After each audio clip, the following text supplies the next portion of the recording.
Good evening, everyone.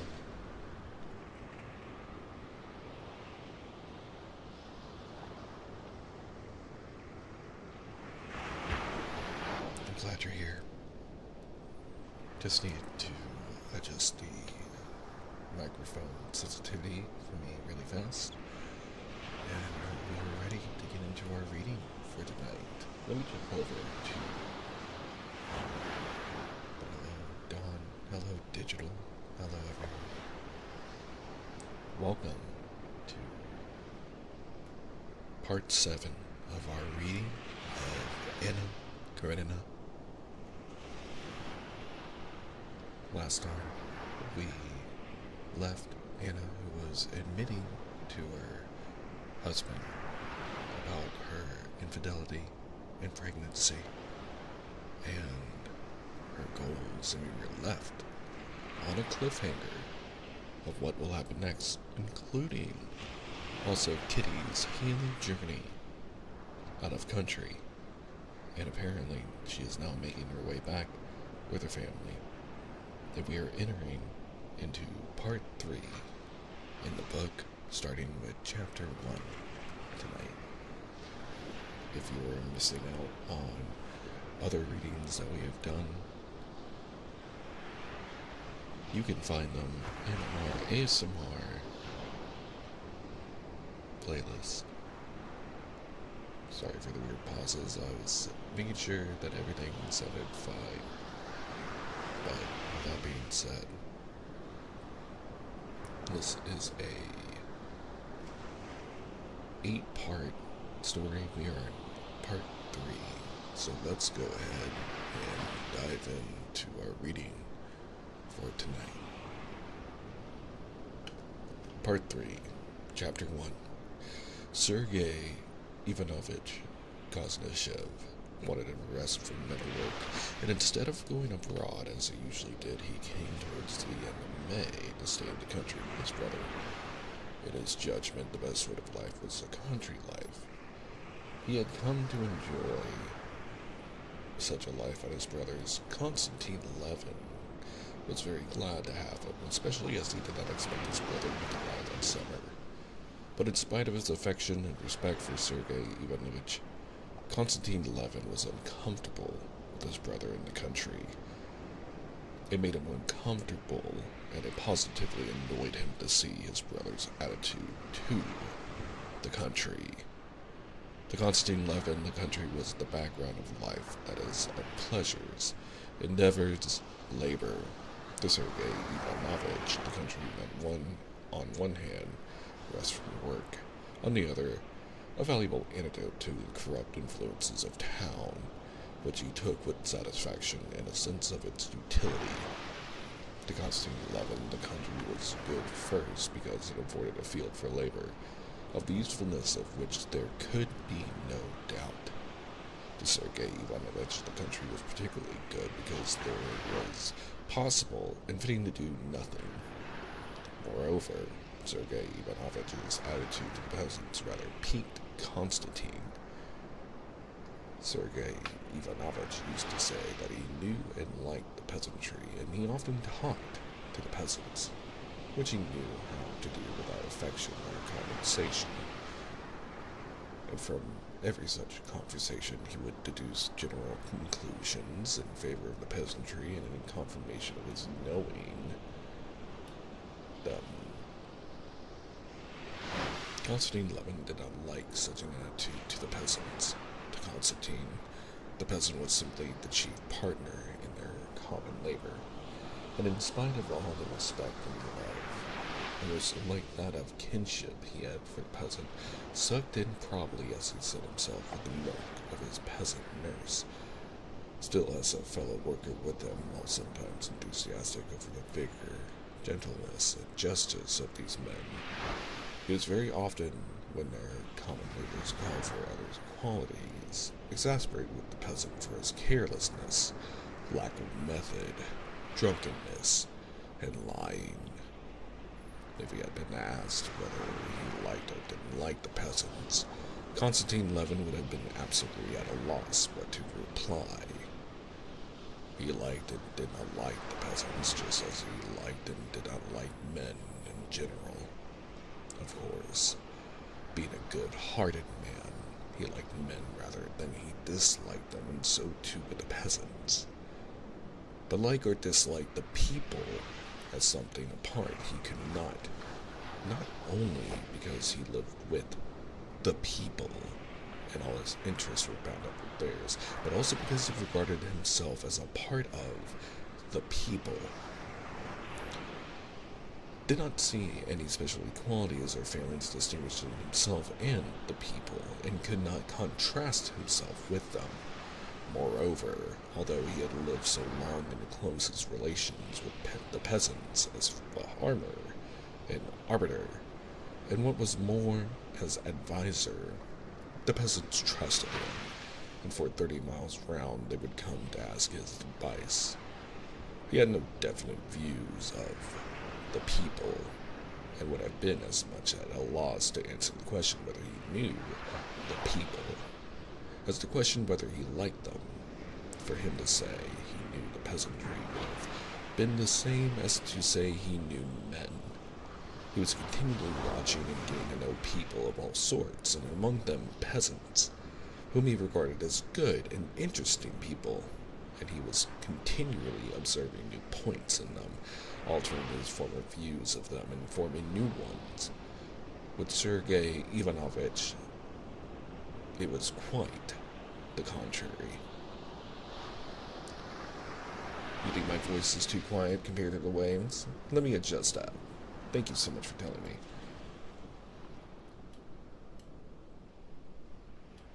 There we go. I think that should be a little bit better balanced. Thank you so much for letting me know. I appreciate you. To continue. Just as he liked and praised a country life in comparison with the life he did not like, so too he liked the peasantry in contradistinction to the class of men he did not like.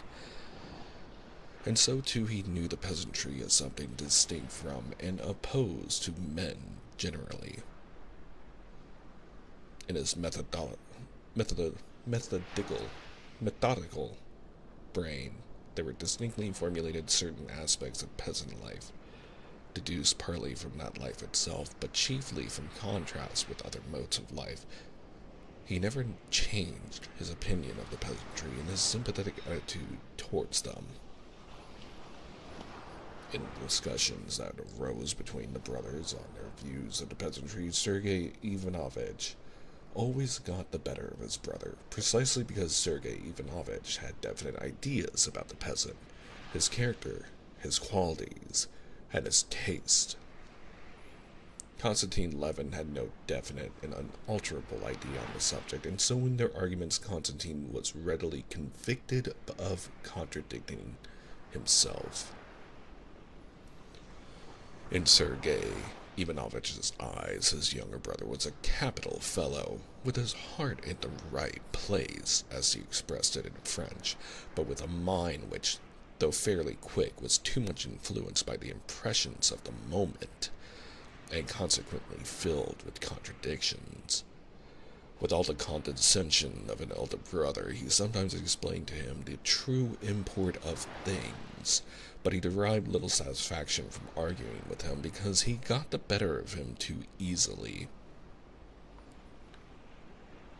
Constantine Levin regarded his brother as a man of immense intellect and culture, as generous in the highest sense of the word, and possessed of a special faculty for working for the public good.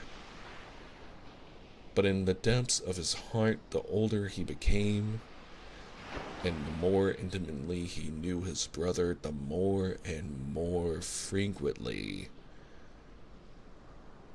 the thought struck him that this faculty of working for the public good, of which he felt himself utterly devoid, was possibly not so much a quality as a lack of something. Not a lack of good, honest, noble desires and tastes, but a lack of vital force, of what is called heart, of that impulse which drives a man to choose someone out of the innumerable paths of life and to care only for that one. The better he knew his brother, the more he noticed that Sergei Ivanovich and many other people who worked for the public welfare were not led by an impulse of the heart to care for the public good, but reasoned from intellectual considerations that it was a right thing to take interest in public affairs, and consequently took interest in them. Levin was confirmed in this generalization by observing that his brother did not take questions affecting the public welfare or the question of the immortality of the soul a bit more to heart than he did chess problems or the ingenious constructions of a new machine. Besides this, Konstantin Levin was not at ease with his brother because in summer in the country, Levin was continually busy with work on the land, and a long summer day was not long enough for him to get through all he had to do, while Sergei Ivanovich was taking a holiday. But though he was taking a holiday now, that is to say, he was doing no writing. He was so used to intellectual activity that he liked to put into concise and eloquent shape the ideas that occurred to him, and liked to have someone to listen to him. His most usual and natural listener was his brother, and so in spite of the friendliness and directness of their relations, Konstantin felt an awkwardness in leaving him alone.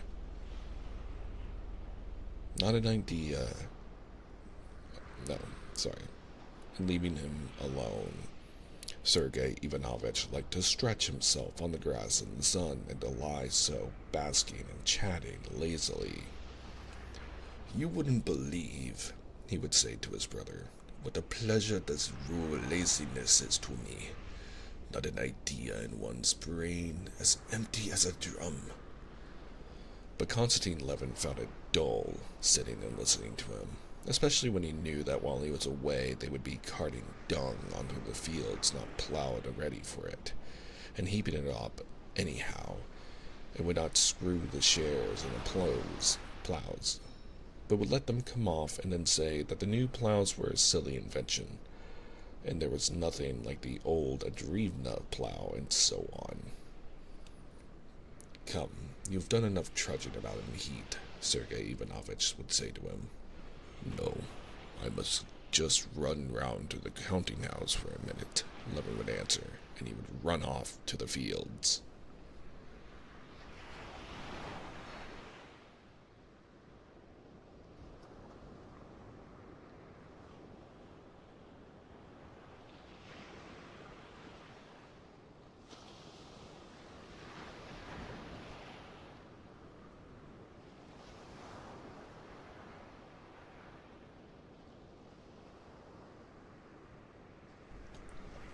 Chapter 2.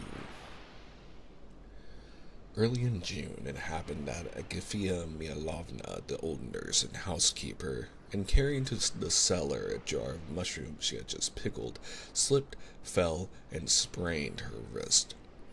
The district doctor, a talkative young medical student who had just finished his studies, came to see her. He examined the wrist, said it was not broken, was delighted at a chance of talking to the celebrated Sergei Ivanovich Kosnev, and to show his advanced views of things, told him all the scandal of the district, complaining of the poor state into which the district council had fallen. Sergei Ivanovich listened attentively, asked him questions, and roused by a new listener, he talked fluently, uttered a few keen and weighty observations, respectfully appreciated by the young doctor, and was soon in that eager frame of mind his brother knew so well, which always with him followed a brilliant and eager conversation. After the departure of the doctor, he wanted to go with a fishing rod to the river. Sergei Ivanovich was fond of angling and was, it seemed, proud of being able to care for such a stupid occupation. Konstantin Levin, whose presence was needed in the plough lands and meadows, had come to take his brother in the trap. It was that time of the year, the turning point of summer, when the crops of the present year are a certainty, when one begins to think of the sowing for next year and the mowing is at hand, when the rye is all in the ear, though its ears are still light and not yet full, and it waves in gray-green billows in the wind, when the green oats with tufts of yellow grass scattered here and there among it droop irregularly over the late-sown fields, when the early buckwheat is already out and hiding the ground, when the fallow lands trodden hard as stone by the cattle are half plowed over with paths left untouched by the plow, when from the dry dung heaps carted onto the fields there comes at sunset a smell of manure mixed with meadow sweet, and on the low-lying lands the riverside meadows are a thick sea of grass waiting for the mowing, with blackened heaps of the stalks of sorrel among it. It was the time when there comes a brief pause in the toil of the fields before the beginning of the labors of harvest, every year recurring, every year straining every nerve of the peasants. The crop was a splendid one, and bright, hot summer days had set it in with short, dewy nights. The brothers had to drive through the woods to reach the meadows. Sergei Ivanovich was all the while admiring the beauty of the woods, which were a tangled mass of leaves, pointing out to his brother now an old lime tree on the point of flowering, dark on the shady side and brightly spotted with yellow stipules, now the young shoots of this year's saplings, brilliant with emerald. Konstantin Levin did not like talking and hearing about the beauty of nature. Words for him took away the beauty of what he saw. He assented to what his brother said, but he could not help beginning to think of other things. When they came out of the woods, all his attention was engrossed by the view of the fallow land on the upland, in parts yellow with grass, in parts trampled and checkered with furrows, in parts dotted with ridges of dung, and in parts even plowed. A string of carts was moving across it. Levin counted the carts and was pleased that all that were wanted had been brought. And at the sight of the meadows, his thoughts passed to mowing. He always felt something special moving him to the quick at the haymaking. On reaching the meadow, Levin stopped the horse. The morning dew was still lying on the thick undergrowth of the grass, and that he might not get his feet wet, Sergei Ivanovich asked his brother to drive him in the trap up to the willow tree from which the cart was caught. Sorry as Konstantin Levin was to crush down his mowing grass, he drove him into the meadow. The high grass softly turned about the wheels and the horse's legs, leaving its seeds clinging to the wet axles and spokes of the wheels. His brother seated himself under a bush, arranging his tackle, while Levin led the horse away, fastened him up, and walked into the vast green sea of grass unstirred by the wind. The silky grass with its ripe seeds came almost to his waist in the dampest spots. Crossing the meadow, Konstantin Levin came out onto the road and met an old man with a swollen eye carrying a skep on his shoulder. "What, taking a stray swarm, Fomitch?" he asked. "No, indeed, Konstantin Dmitrich. All we can do to keep our own. This is the second swarm that has flown away. Luckily the lads caught 'em. They were blowing your fear. They unyoked the horses and galloped after them." "Well, what do you say, Fomitch? Start mowing or wait a bit?" Well, always to wait till St. Peter's Day, but you always mow sooner. Well, to be sure, please God, the hay's good. There'll be plenty for the beasts. What do you think about the weather?" "That's in God's hands. Maybe it'll be fine." Levin went up to his brother. Sergei Ivanovich had caught nothing, but he was not bored, and seemed in the most cheerful frame of mind.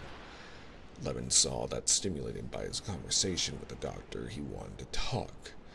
Levin, on the other hand, would have liked to get home as soon as possible to give orders about together the mowers for the next day, and to set at rest his doubts about mowing, which greatly absorbed him. "Well, let's be going," he said. Why be in such a hurry? Let's stay a little. But how wet you are!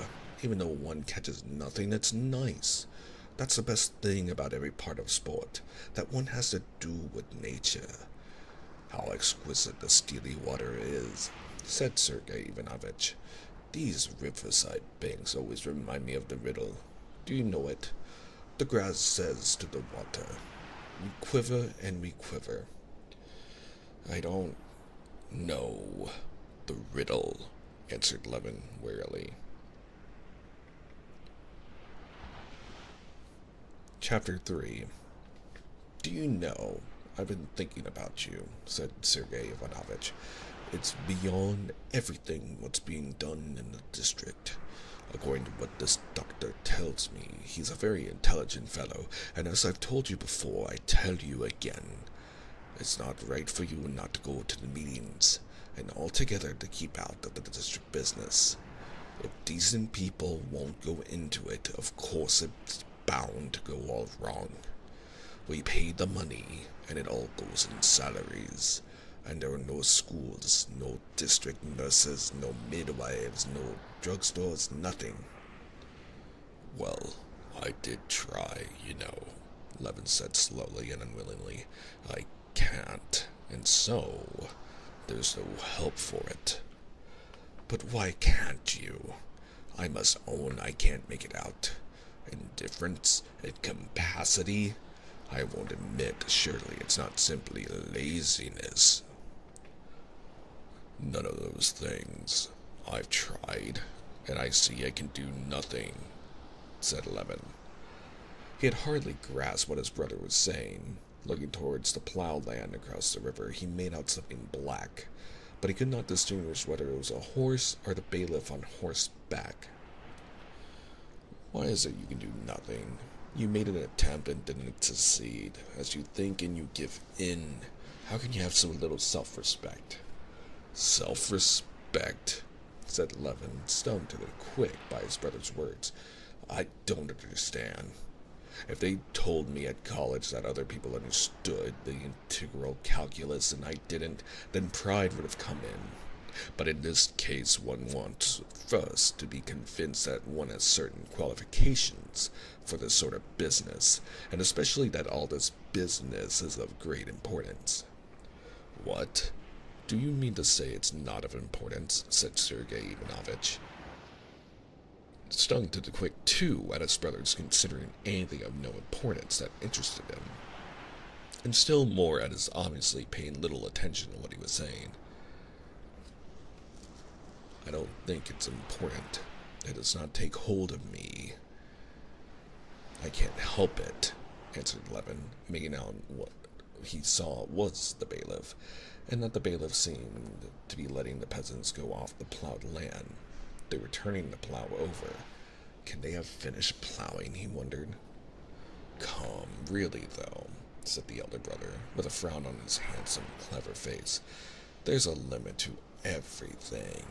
It's very well to be original and genuine, and dislike everything conventional. I know all about that, but really, what you're saying either has no meaning, or it has a very wrong meaning. How can you think it a matter of no importance whether the peasant whom you love as you assert? I never did assert it, thought Konstantin Levin, dies without help. The ignorant peasant woman starved the children, and the people stagnate in darkness, and are helpless in the hands of every village clerk, while you have at your disposal a means of helping them, and don't help them because, to your mind, it's of no importance.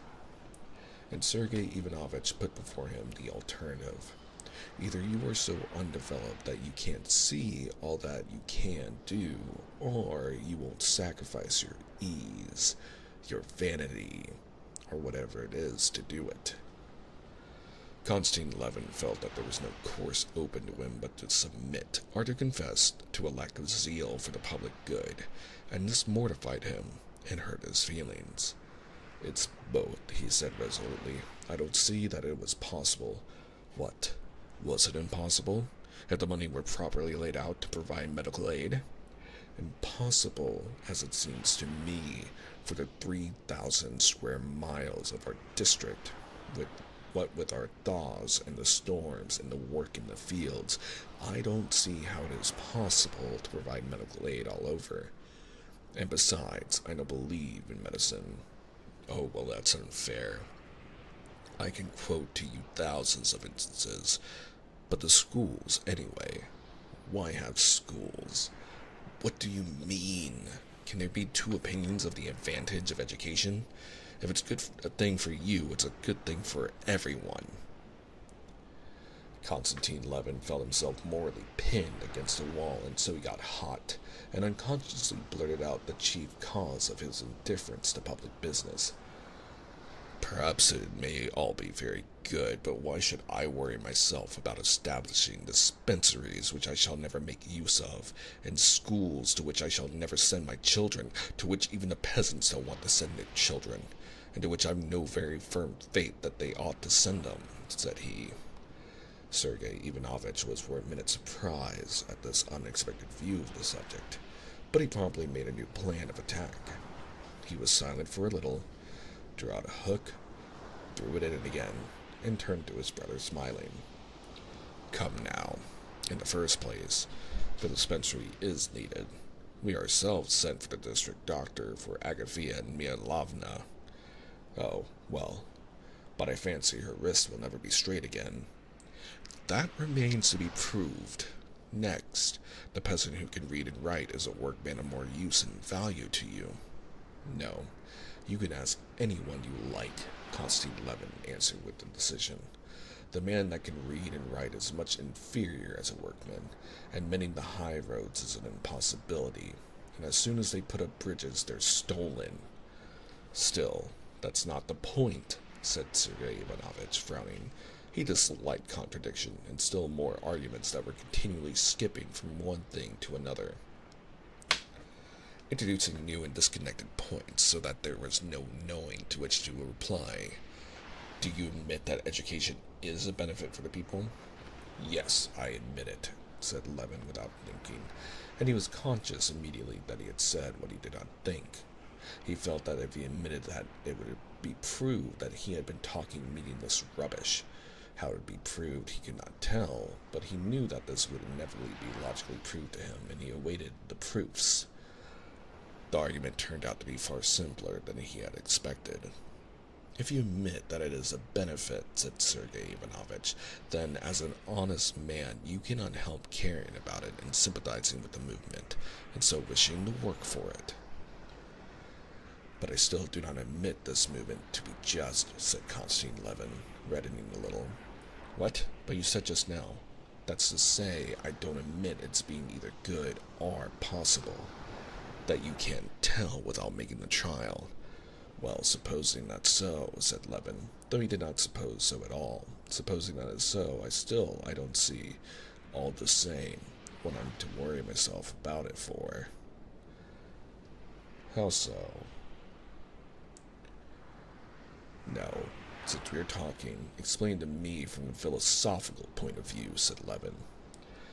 I can't see where philosophy comes in, said Sergei Ivanovich, in a tone Levin fancied, as though he did not admit his brother's right to talk about philosophy, and that irritated Levin.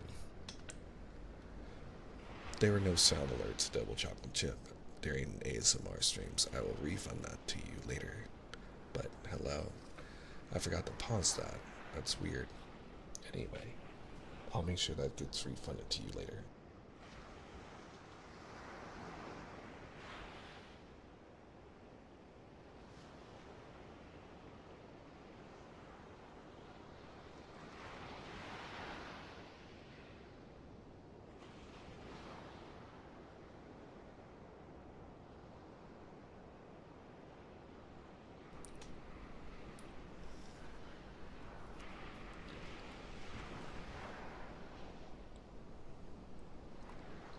I'll tell you then, he said with heat.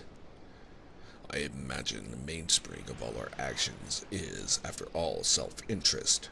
Now, in the local institutions, I, as a nobleman, see nothing that could conduce to my prosperity, and the roads are not better and cannot be better. My horses carry me well enough over bad ones. Doctors and dispensaries are no use to me. An arbiter of disputes is no use to me. I never appeal to him, and never shall appeal to him. The schools are no good to me, but positively harmful, as I told you. For me, the district institutions simply mean the liability to pay 4 pence halfpenny for every 3 acres, to drive into the town, sleep with bugs, and listen to all sorts of idiocy and loathsomeness and self-interest offers me no inducement. Excuse me, Sergei Ivanovich interposed with a smile. Self-interest did not induce us to work for the emancipation of the serfs, but we did work for it. No, Konstantin Levin broke in, with still greater heat. The emancipation of the serfs was a different matter. Their self-interest did come in. One longed to throw off that yoke that crushed us, all decent people among us. But to be a town councillor and discuss how many dustmen are needed and how chimneys shall be constructed in a town in which I don't live, to serve on a jury and try a peasant who's stolen a flitch of bacon, and listen for 6 hours at a stretch to all sorts of jabber from the counsel for the defense and the prosecution, and the president cross-examining my old half-witted Alyaska. Do you admit, prisoner in the dock, the fact of the removal of the bacon, eh? Konstantin Levin had warmed to his subject and began mimicking the president in the half-witted Alyaska. It seemed to him that it was all to the point. But Sergei Ivanovich shrugged his shoulders. Well, what do you mean to say, then? I simply mean to say that those rights that touch me, my interests, I shall always defend to the best of my ability. That when they made raids on us students and the police read our letters, I was ready to defend those rights to the utmost, to defend my rights to education and freedom. I can understand compulsory military service, which affects my children, my brothers, and myself. I'm ready to deliberate on what concerns me, but deliberating on how to spend 40,000 rubles of district council money, or judging the half-witted Alyaska, I don't understand and I can't do it. Konstantin Levin spoke as though the floodgates of his speech had burst open. Sergei Ivanovich smiled. But tomorrow it will be your turn to be tried. Would it have suited your taste better to be tried in the old criminal tribunal? I'm not going to be tried. I shan't murder anybody, and I've no need of it. Well, I tell you what, he went on, flying off again to a subject quite beside the point, our district self-government and all the rest of it. It's just like the birch branches we stick in the ground on Trinity Day, for instance, to look like a copse which has grown up itself in Europe, and I can't gush over these birch branches and believe in them. Sergei Ivanovich merely shrugged his shoulders as though to express his wonder how the birch branches had come into their argument at that point, though he did really understand at once what his brother meant. Excuse me, but you know one really can't argue in that way, he observed.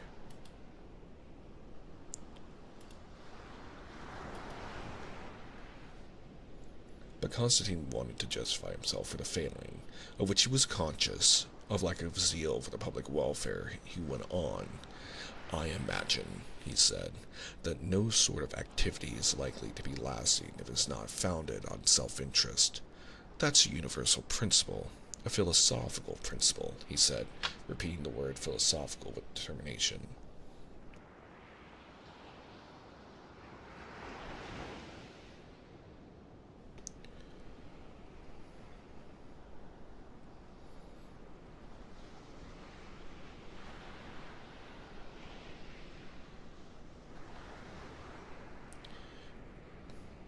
Let me start over. I imagine, he said, that no sort of activity is likely to be lasting if it is not founded on self-interest. That's a universal principle, a philosophical principle, he said. repeating the word philosophical with determination, as though wishing to show that he had as much right as anyone else to talk of philosophy. Sergei Ivanovich smiled. He too has a philosophy of his own at the service of his natural tendencies, he thought. Come, you'd better let philosophy alone, he said. The chief problem of the philosophy of all ages consists just in finding the indispensable connection which exists between individual and social interest. But that's not to the point. What is to the point is a correction I must make in your comparison. The birches are not simply stuck in, but some are sown, and some are planted, and one must deal carefully with them.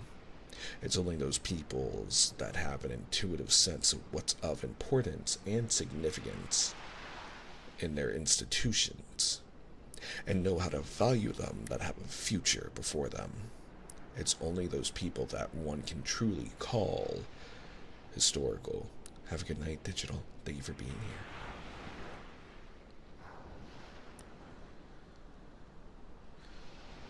And Sergei Ivanovich carried the subject into the regions of philosophical history where Konstantin Levin could not follow him, and showed him all the incorrectness of his view. As for your dislike of it, excuse my saying so, that's simply our Russian sloth and old serf owners' ways, and I'm convinced that in you it's a temporary error and will pass. Konstantin was silent. He felt himself vanquished on all sides, but he felt at the same time that he wanted to say was unintelligible to his brother. Only he could not make up his mind whether it was unintelligible because he was not capable of expressing his meaning clearly, or because his brother would not or could not understand him. But he did not pursue the speculation, and without replying, he fell to musing on a quite different and personal matter. Sergei Ivanovich wound up the last line, untied the horse, and they drove off.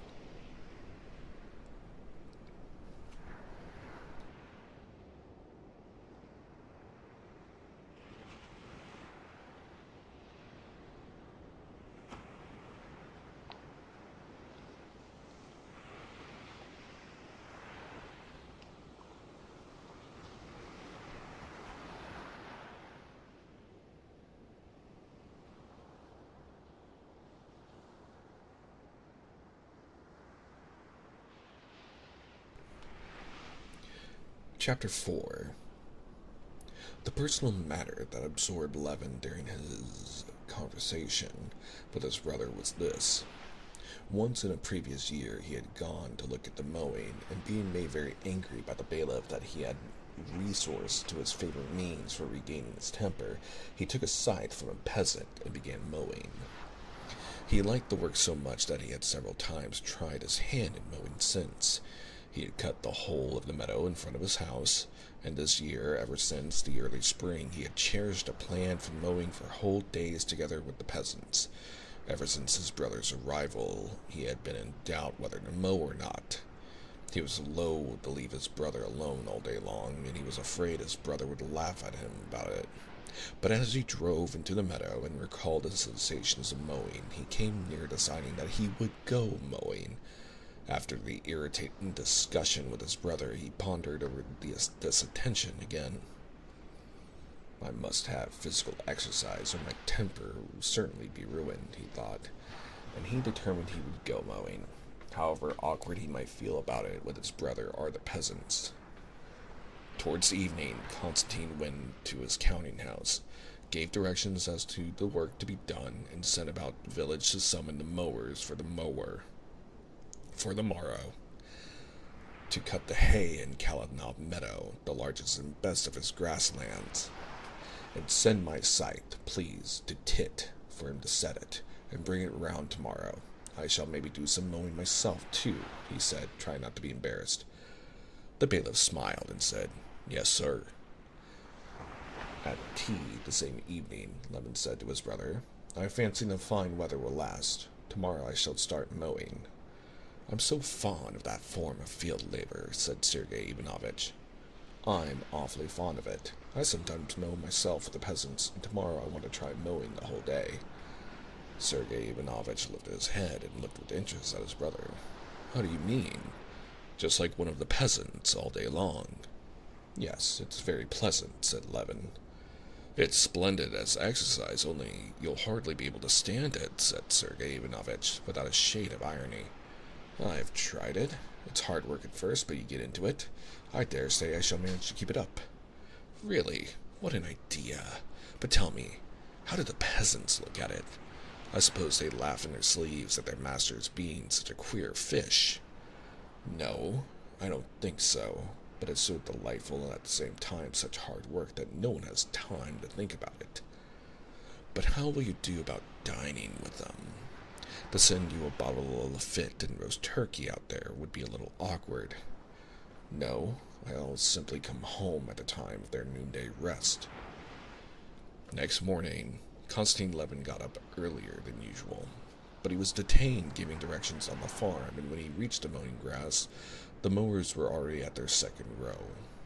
From the uplands he could get a view of the shaded cut part of the meadows below, with its grazed ridges of cut grass and the black heaps of coats taken off by the mowers as at the place from which they had started cutting. Gradually, as he rode towards the meadow, the peasants came into sight, some in coats, some in their shirts mowing, one behind another in a long string, swinging their scythes differently. He counted 42 of them. They were mowing slowly over the uneven, low-lying parts of the meadow, where there had been an old dam. Levin recognized some of his men. Here was old Yermol in a very long white smock, bending forward to swing his scythe. There was young fellow Vaska, who had been a coachman at Levin's, taking every row with a wide sweep.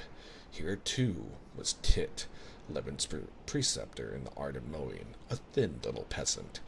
He was in front of all, and cut his wide row without bending, as though playing with the scythe.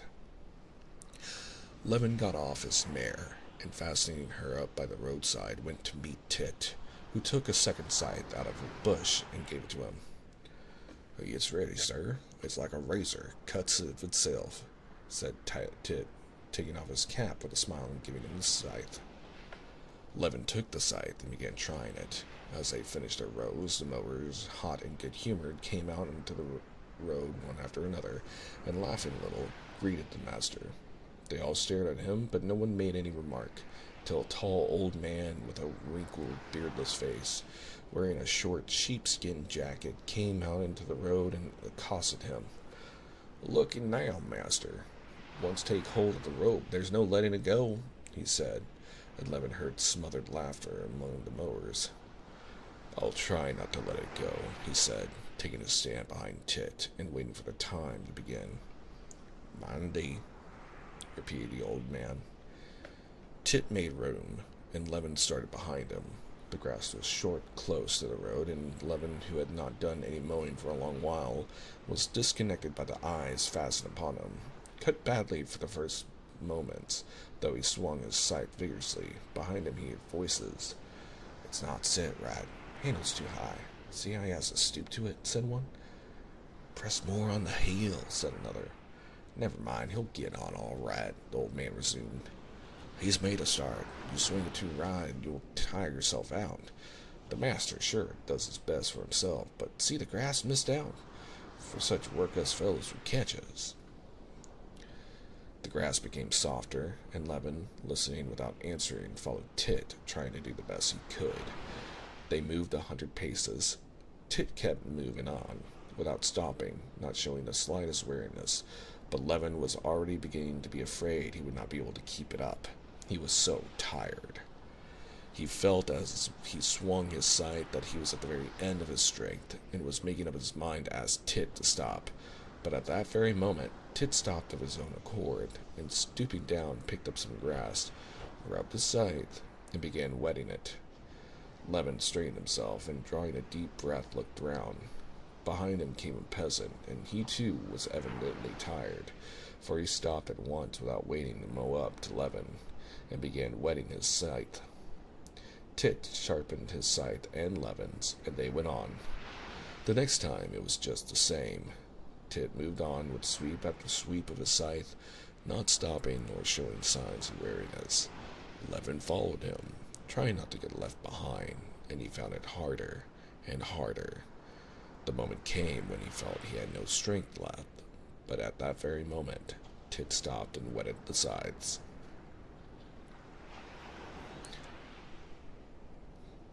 So they mowed the first row, and this long row seemed particularly hard work to Levin.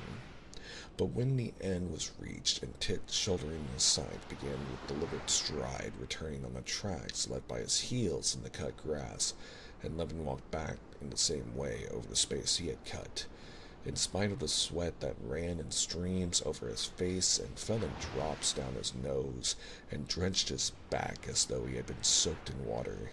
He felt very happy. What delighted him particularly was that now he knew he would be able to hold out. His pleasure was only disturbed by his row not being well cut. I'll swing less with my arm and more with my whole body, he thought, comparing Tit's row, which looked as if it had been cut with a line, with his own unevenly and irregularly lying grass. The first row, as Levin noticed, Tit had mowed specially quickly, probably wishing to put his master to the test, and the row happened to be a long one.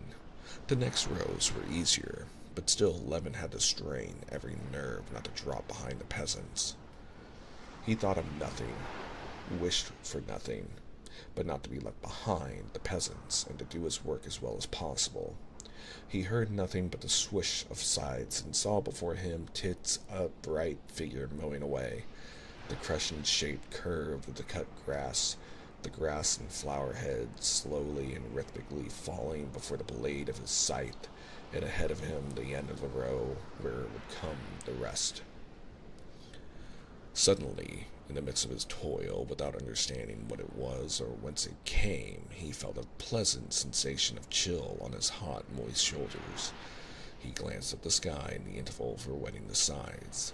A heavy, lowering storm cloud had blown up, and big raindrops were falling. Some of the peasants went to their coats and put them on. Others, just like Levin himself, merely shrugged their shoulders, enjoying the pleasant coolness of it. Another row, and yet another row followed. Long rows and short rows with good grass and with poor grass. Levin lost all sense of time and could not have told whether it was late or early now. A change began to come over his work, which gave him immense satisfaction. In the midst of his toil, there were moments during which he forgot what he was doing, and it came all easy to him. And at those same moments his row was almost as smooth and well cut as Tit's. But as so soon as he recollected what he was doing and began trying to do better, he was at once conscious of all the difficulty of his task, and the row was badly mown.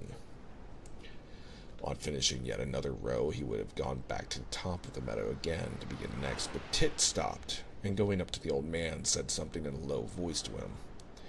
They both looked at the sun. What are they talking about, and why doesn't he go back, thought Levin, not guessing that the peasants had been mowing no less than 4 hours without stopping, and it was time for their lunch. Lunch, sir, said the old man. Is it really time? That's right. Lunch, then.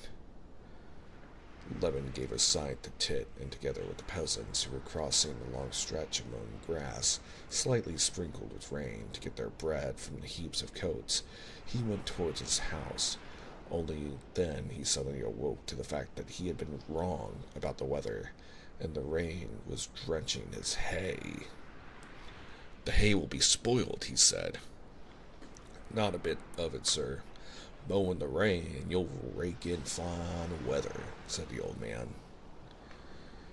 Levin untied his horse and rode home to his coffee. Sergei Ivanovich was only just getting up. When he had drunk his coffee, Levin rode back again to the mowing before Sergei Ivanovich had the time to dress and come down to the dining room.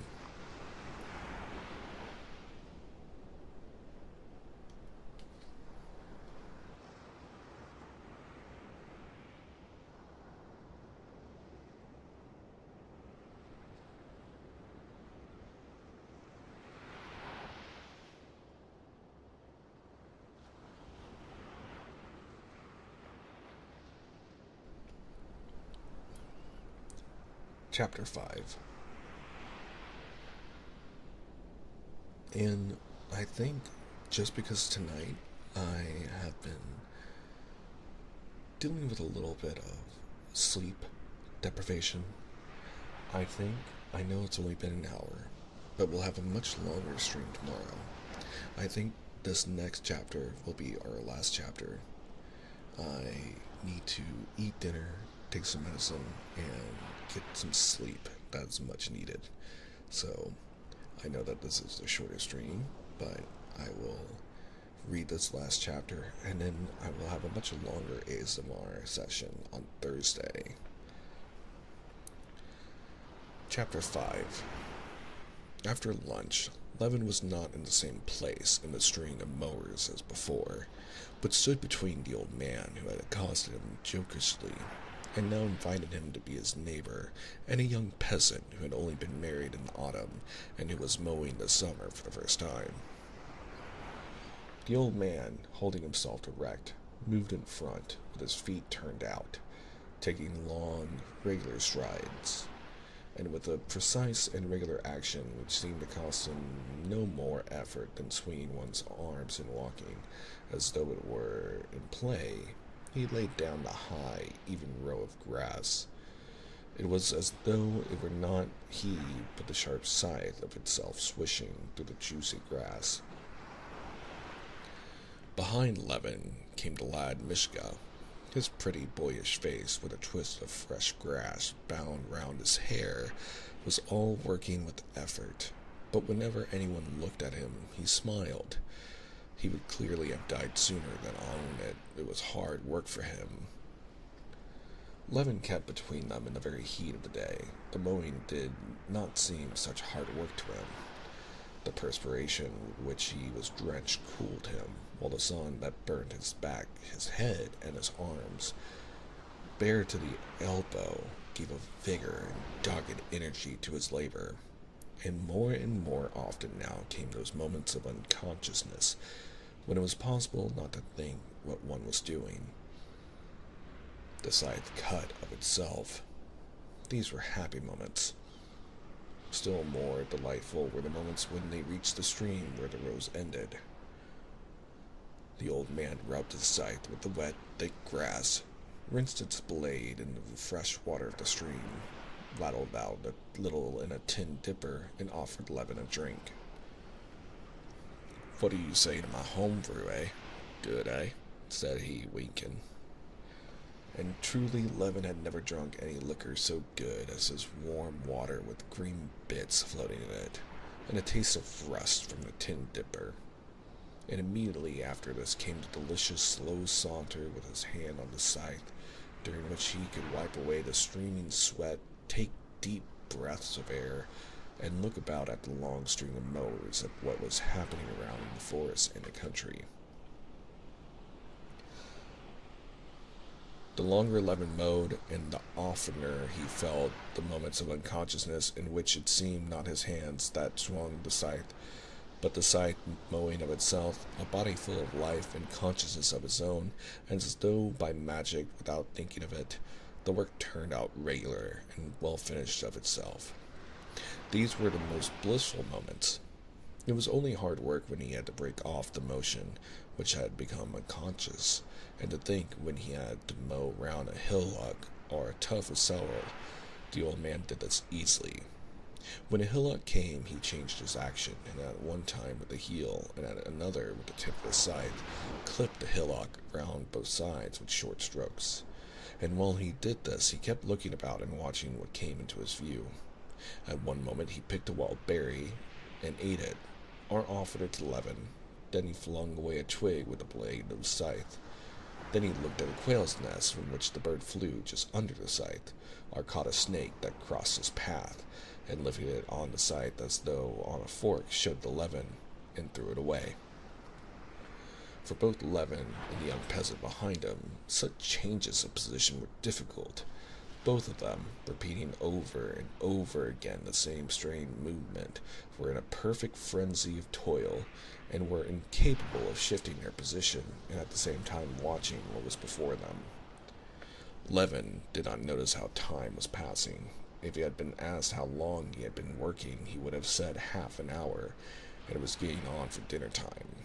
As they were walking back over the cut grass, the old man called Levin's attention to the little girls and boys who were coming from different directions.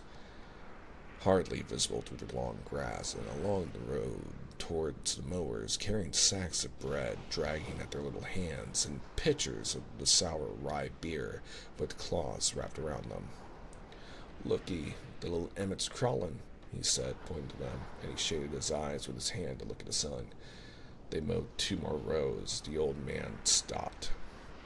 "Come, master, dinner time," he said briskly, and on reaching the stream, the mowers moved off across the lines of cut grass towards their pile of coats, where the children who had brought their dinners were sitting waiting for them. The peasants gathered into groups, those further away under a cart, those nearer under a willow bush. Levin sat down by them. He felt disinclined to go away. All constraint with the master had disappeared long ago. The peasants got ready for dinner. Some washed. The young lads bathed in the stream. Others made a place comfortable for a rest, untied their sacks of bread, and uncovered the pitchers of rye beer. The old man crumbled up some bread in a cup, stirred it with the handle of a spoon, poured water on it from the dipper, broke up some more bread, and having seasoned it with salt, he turned to the east to say his prayer. "Come, master, taste my sop," he said, kneeling down before the cup. The sop was so good that Levin gave up the idea of going home. He dined with the old man and talked to him about his family affairs, taking the keenest interest in them, and told him about his own affairs and all the circumstances that could be of interest to the old man. He felt much nearer to him than to his brother, and could not help smiling at the affection he felt for this man. When the old man got up again, said his prayer, and lay down under a bush, putting some grass under his head for a pillow, Levin did the same, and in spite of the clinging flies that were so persistent in the sunshine, and the midges that tickled his hot face and body, he fell asleep at once, and only waked when the sun had passed to the other side of the bush and reached him. The old man had been awake a long while, and was sitting up wetting the sides of the younger men. Levin looked about him and hardly recognized the place. Everything was so changed. The immense stretch of meadow had been mown, and was sparkling with a peculiar fresh brilliance, with its lines of already sweet-smelling grass in the slanting rays of the evening sun, and the bushes about the river had been cut down, and the river itself, not visible before, now gleaming like steel in its bends, and the moving, ascending peasants of the sharp wall of grass of the unmown part of the meadow, and the hawks hovering over the stripped meadow. All was perfectly new. Raising himself, Levin began considering how much had been cut, and how much more could still be done that day. The work done was exceptionally much for 42 men. They had cut the whole of the big meadow, which had, in the years of serf labor, taken 30 sides 2 days to mow. Only the quarters remained to do, where the rows were short. But Levin felt a longing to get as much mowing done that day as possible, and was vexed with the sun sinking so quickly in the sky. He felt no weariness, and all he wanted to do was...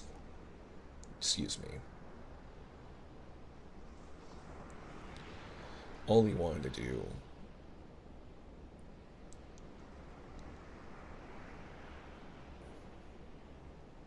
All he wanted was to get his work done more and more quickly, and as much done as possible. "Could you cut and mashkin up land too? What do you think?" he said to the old man. "As God's will, the sun's not high. A little vodka for the lads?" At the afternoon rest, when they were sitting down again, and those who smoked had lighted their pipes, the old man told the men that mashkin up land's to be cut. There'll be some vodka. "Why not cut it? Come on, Tit, we'll look sharp. We can eat at night. Come on," cried voices, and eating up their bread, the mowers went back to work.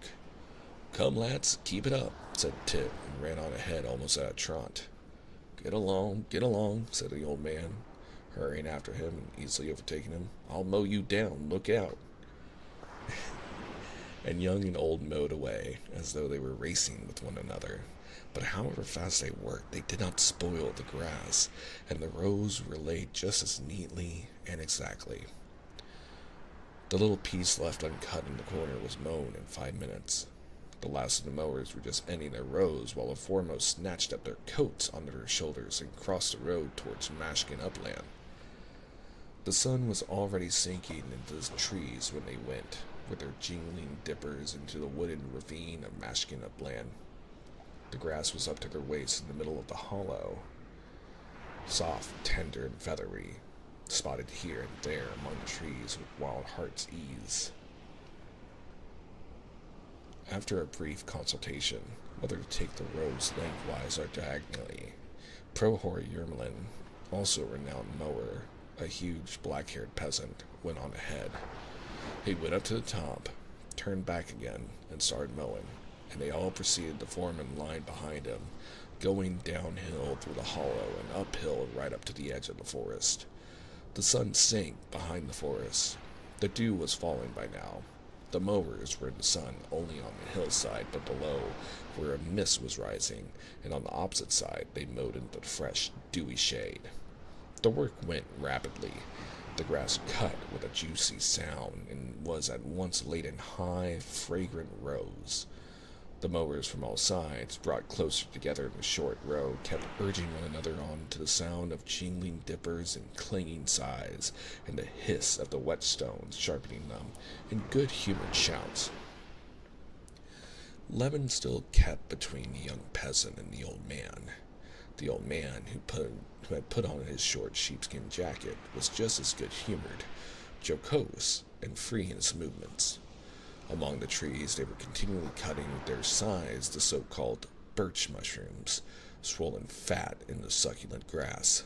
But the old man bent down every time he came across a mushroom, picked it up, and put it in his bosom. "Another present for my old woman," he said, as he did so.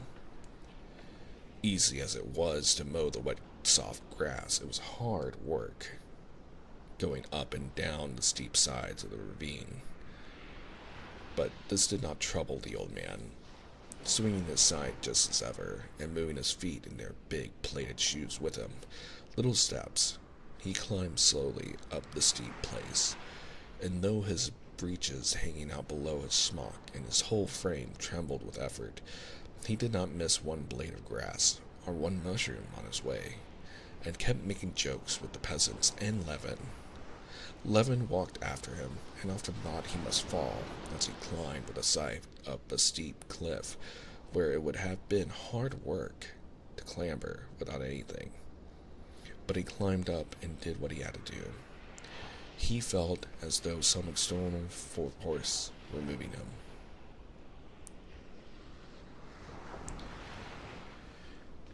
And again, I apologize, but I am quite tired tonight. And so I know that it was a shorter stream, but this is where we are going to be ending our reading for tonight. 5 chapters done, out of which is half of my usual 10.